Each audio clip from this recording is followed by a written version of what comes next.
What's up, SCP fan? Today we are showing you how to massage your shins for those shin splints.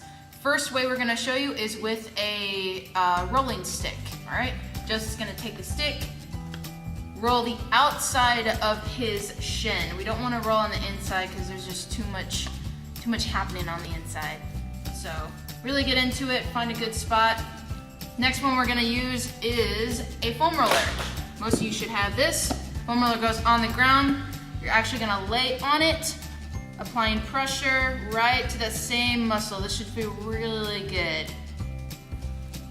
Absolute last resort, if you don't have either of these, which you should, a baseball.